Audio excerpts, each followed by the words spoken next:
पाक में इसका जिक्र साफ साफ तो नहीं है, लेकिन मुमानात का जिक्र तो आसपास नहीं है।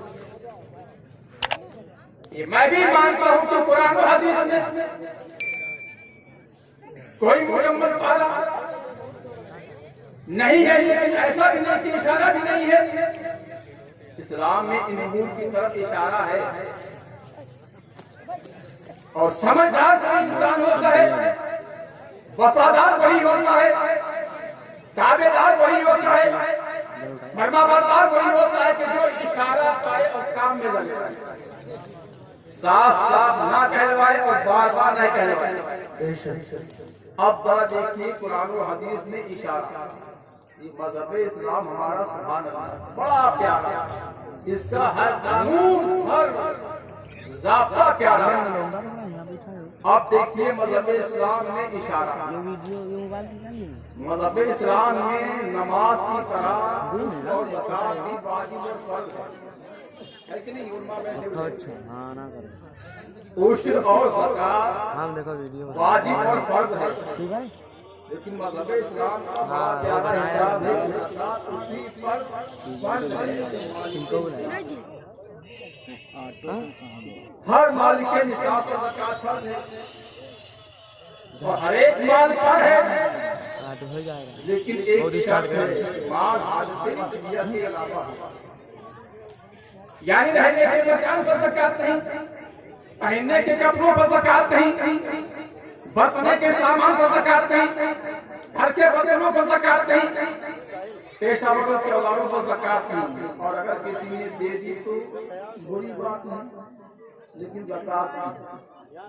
बाकी चीजों पर ज़कात फर्ज है, यानी रुपयों पर ज़कात, पैसों पर ज़कात, बकरियों पर ज़कात, भैंसों पर ज़कात, गल्ले पर ज़कात, गन्ने पर ज़कात, टमाटर पर ज़कात, मटर पर ज़कात।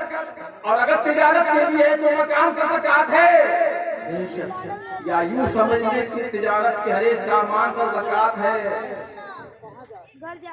हिंदू धर्म में भी ज़कात है, वेदों में लिखा हुआ है कि उड़ादो भगवत के उड़ाद, जो अपना धन अकेले खाता है वो पाप खाता है, वेदों में लिखा हुआ है। और गरुड़ पुराण में लिखा हुआ है, आदत दाना नहीं कवे तरे तरी तरी भात भरा करो पाप पाप पिरो बाप न प्रिया परम तरी तरी पुण्य पापी। जो लोग दान नहीं करते वो गरीब हो जाते हैं, उनका माल खत्म हो जाता है, और जब गरीब हो जाते हैं तो वो गुनाह करते हैं, चोरी चमारी करते हैं, जिसकी वजह से वो नर्क में डाल दिए जाते हैं, वो हमेशा नर्क में ही रहते हैं। तो मज़हब इस्लाम में भी ज़कात है और हिंदू धर्म में भी ज़कात है। ये और बात है कि लेने वाले सिर्फ ब्राह्मणों की जात है, लेकिन ज़कात लेकिन दोनों में बड़ा फर्क है। मज़हब इस्लाम में ज़कात का एक निसाब है, इसलिए देने वाले का भी एक हिसाब है और लेने वाले का भी एक हिसाब है। अब देखिए ज़कात का निसाब और हिसाब, मज़हब इस्लाम ने उस जमीन की पैदावार पे 10वां हिस्सा मुकर्रर किया है जो बस बरसात के पानी से या जमीन की नमी से तैयार हुई है, और उस फसल पर मज़हब इस्लाम ने 20वां हिस्सा मुकर्रर किया है जो मोर के पानी से फसल तैयार की जाती है। आप लोग किसान होंगे, एक मसला भी जानते हैं, और रुपये पैसे की ज़कात 40वां हिस्सा। आप जरा गौर कीजिए कि बेनियाज़ है, ना उसको 10वें की जरूरत है, ना 20वें की जरूरत है, ना 40वें की जरूरत है, फिर भी उसने 10वें का हुक्म रखा है, 20वें का हुक्म दिया है, 40वें का हुक्म दिया है। और ये रब को पसंद है, और जो रब को पसंद है हम सबको पसंद है, सुभान अल्लाह। अब जिनको नापसंद है उनके वहां बंद है। अब कोई बात नहीं, चला है तो मजा है। मज़हब इस्लाम का उसूल देखिए। हेलो कहाँ दरूद शरीफ पढ़ते चलिए। अल्लाहुम्मा व मौलाना मुहम्मद सल्लल्लाहु अलैहि या रसूल अल्लाह या हबीब अल्लाह या नूर अल्लाह। आप जरा गौर कीजिए कि मज़हब इस्लाम ने नवा नहीं पूरा 10वां रखा है, 19वां नहीं पूरा 20वां रखा है, 39वां नहीं पूरा 40वां रखा है। तो इस तक़सीम शरई में जरूर कुछ न कुछ राज़ है। राज मेरी समझ में ये आता है कि शरीयत में नजर नियाज है, यानी 10वां भी रब को पसंद है, 20वां भी रब को पसंद है और 40वां भी रब को पसंद है। अब जिनको ना पसंद है उनके वहाँ बंद है, कोई मना तो नहीं करते ना हुक्म देते करवाओ जाकर। जहाँ देखिए वो से पार की नियाज तो गरीबों का हाथ है, फकीरों का हाथ है।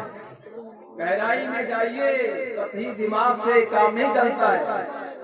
ज़कात किसका हाथ है? उनका बैठे हुए हैं, फकीरों का हाथ है, मिस्कीनों का हाथ है, यतीमों का हाथ है। मैं नहीं जानता हूँ।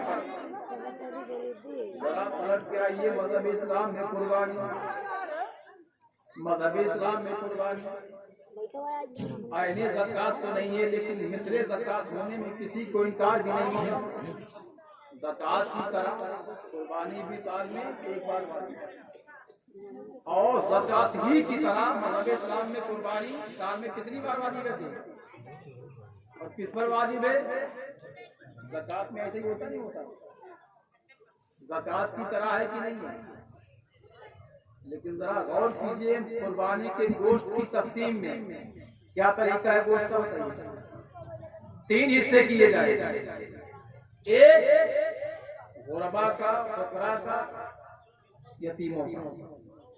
तो एक हिस्सा दोस्तों अहबाब। जरा गौर कीजिए, जो ज़कात की तरह है तो अहबाब तो जायज़ नहीं। और तीसरा हिस्सा आपके लिए, अपने बाप के लिए।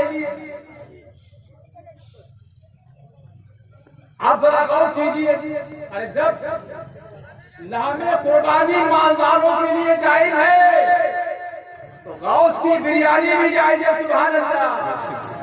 जैसे ज़कात में कुर्बानी में फर्क है, ऐसे ही आम मुर्दों की फातिहा और इमामों की फातिहा में फर्क है। देखने में आम की तरह है, लेकिन ये आम नहीं, गौसे आज़म है।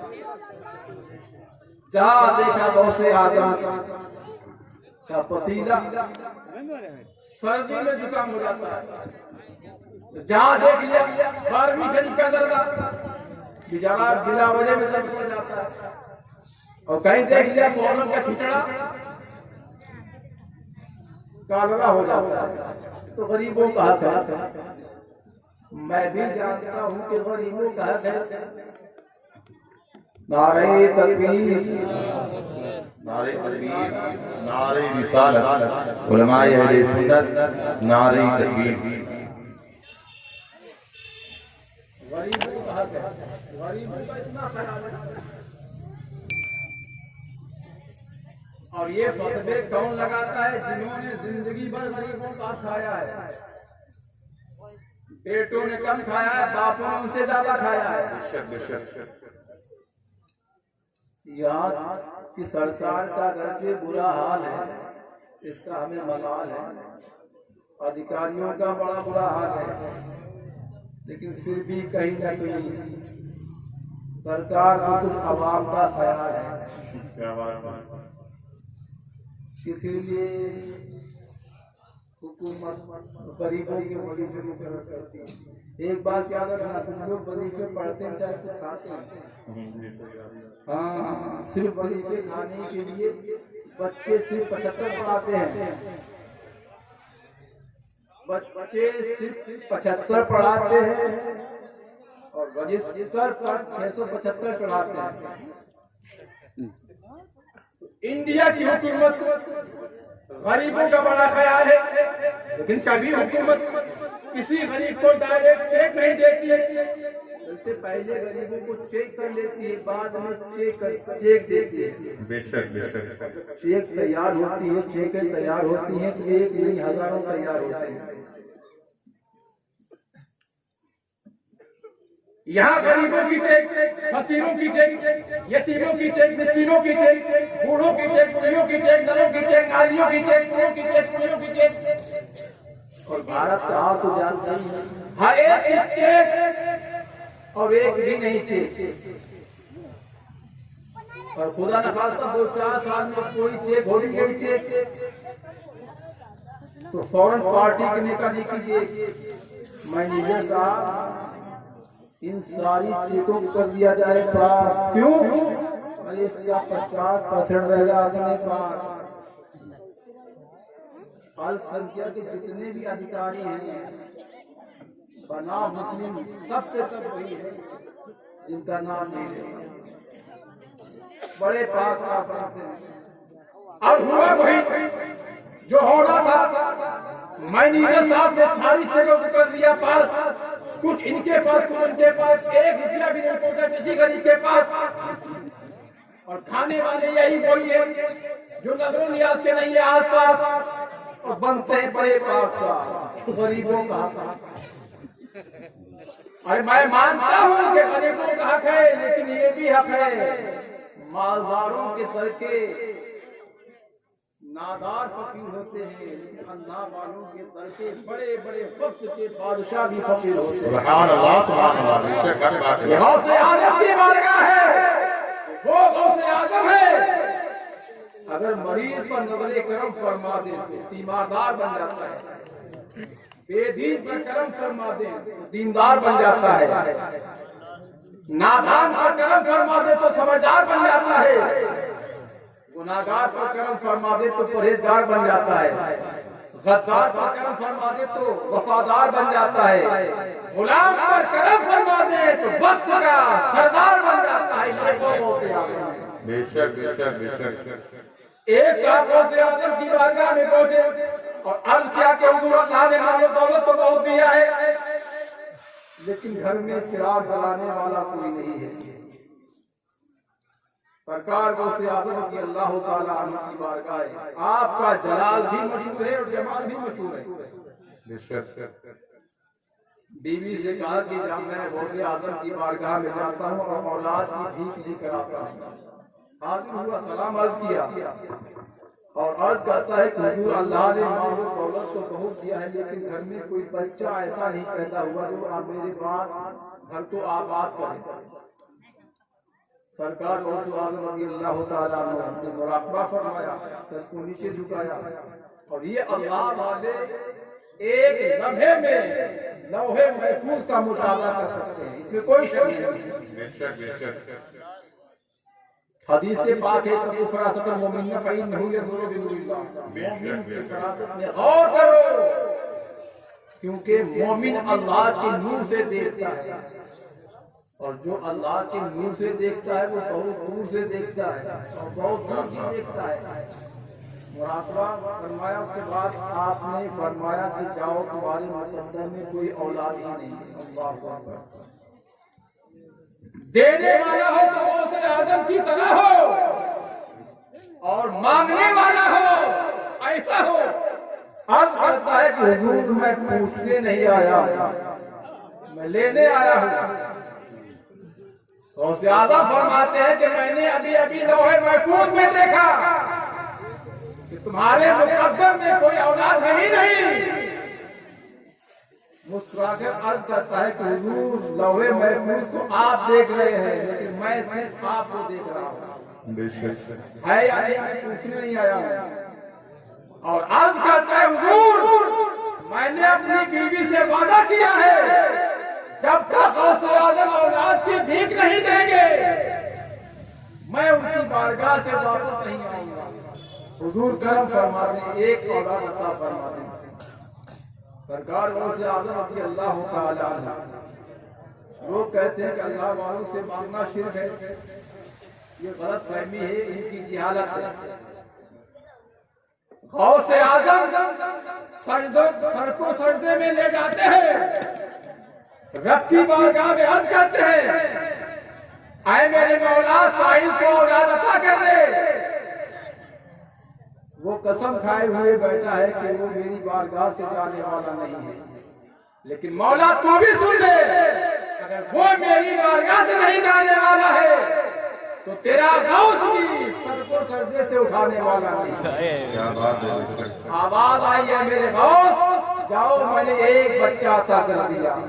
बुखारी शरीफ की हदीस पाक है, मैंने पढ़ी है, इन यामिन इबादिल्लाह मन ला वक़्त मारना। अल्लाह के बाद बंदे ऐसे होते हैं कि जब वो किसी मामले में अल्लाह की कसम खा लेते हैं तो अल्लाह ताला उनकी कदमों को पूरा फरमा देता है। गौसे आजम ने कसम खाई, मौला मैं भी तेरी बारगाह से सर नहीं उठाऊंगा। आवाज आई, जाओ मैंने बच्चा अता कर दिया। अकीदत मन था, जाके पूरे मोहल्ले में चर्चा कर दिया, हंगामा कर दिया कि मैं भी साहिब औलाद हो गया। गौसे आजम ने एक बेटा अता कर दिया।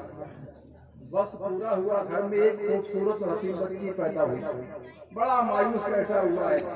लोगों ने पूछा कि भाई गौसे आजम की बारगाह की मिली हुई खैरात बड़ी हसीन और जमील बच्ची है, तो मायूस क्यों हो, गंभीर क्यों हो? अर्ज करता है कि मुझे बच्ची के होने पर गम नहीं है, एहसास नहीं है।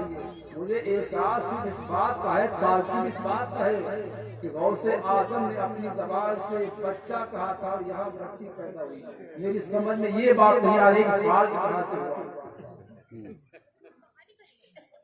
बच्ची को बीवी से छीनता है, कहता है कि जाओ मैं गौसे आजम की बारगाह से बदला के लाता हूँ।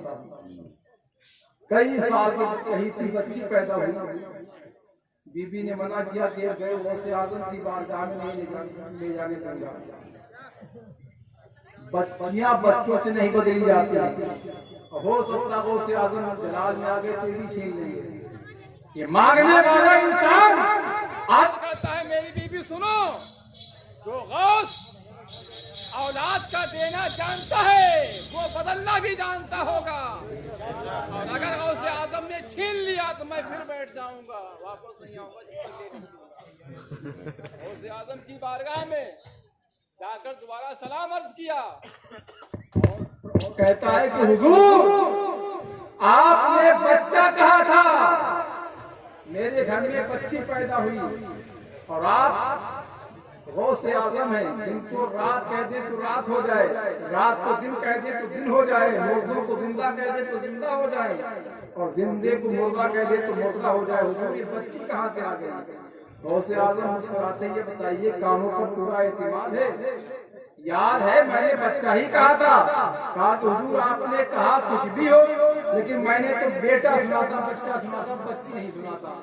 गौसे आजम जलाल में आते हैं, इरशाद फरमाते हैं, अगर गौसे आजम ने बच्चा कहा था तो दोबारा कपड़ा हटाकर देख ले।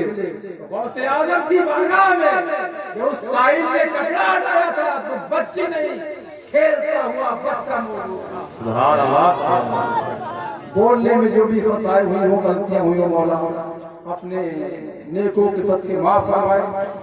वमा अलैना इल्लल बलागुल मुबीन। अस्सलामु अलैकुम व रहमतुल्लाहि व बरकातहू। गौसे आजम का ये जश्न है, जश्न गौसी